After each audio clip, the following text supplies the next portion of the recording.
திருமலாயில் வீடு வாங்கணும்னு நினைக்கிறீங்களா? ஈஸ்ட் ஃபேஸிங்கில் அமைச்சிருக்க இந்த வீடு கீழே ஃபுல்லாக பார்க்கிங் ஏரியா கொடுத்துருக்காங்க. ஃபர்ஸ்ட் ஃப்ளோரில் ஒரு பெட்ரூமு, ஒரு ஹாலு, ஒரு kitchen, attach bathroom, double balcony கொடுத்துருக்காங்க. செகண்ட் ஃப்ளோரில் டபுள் பெட்ரூமு, அட்டாச்சு பாத்ரூம், ஒரு ஹால்லையும் பார்த்தீங்கன்னா ஒரு பாத்ரூம், காமன் பாத்ரூம் கொடுத்துருக்காங்க. டபுள் பால்கனி கொடுத்துருக்காங்க.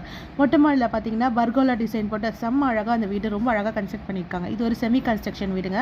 1275 1275 லேண்ட் ஏரியாவில் இந்த வீடு கட்டப்பட்டிருக்கு. இந்த வீடுக்கு லிஃப்ட் ஃபெசிலிட்டி கொடுத்துருக்காங்க. செமி கன்ஸ்ட்ரக்ஷன் வீடுனால கிச்சன்லாம் மாடலர் கிச்சன் பண்ணோன்னா நீங்கள் உங்கள் வசதிக்கு ஏற்ப நீங்கள் பண்ணிக்கிறதுக்காக அதுக்கேற்ற மாதிரி தான் இந்த வீடு கன்ஸ்ட்ரக்ட் பண்ணியிருக்காங்க. மார்பிள் டைல்ஸ் போட்டிருக்காங்க, லிஃப்ட் ஃபெசிலிட்டி கொடுத்துருக்காங்க, டபுள் பால்கனி ஒவ்வொரு ஃப்ளோர்லேயும் கொடுத்துருக்காங்க. இந்த வீட்டுக்கு ஓனர் கொடுத்துருக்க ரேட்டு 1.6 crore, அதாவது 1,60,00,000 ரூபாய். எல்லாம் செஞ்சு கொடுக்கறதுக்கு அவங்க இந்த ரேட்டை ஃபிக்ஸ் பண்ணியிருக்காங்க. அல்லது நீங்களே உங்கள் வசதி போல் செஞ்சுக்கிறீங்க அப்படின்னாலும் நீங்கள் இந்த நம்பர் காண்டாக்ட் பண்ணி பேசிக்கோங்க. இது நெகோஷியபிள் ரேட் தாங்க கொடுத்துருக்காங்க. உடனே காண்டாக்ட் பண்ணுங்கள்.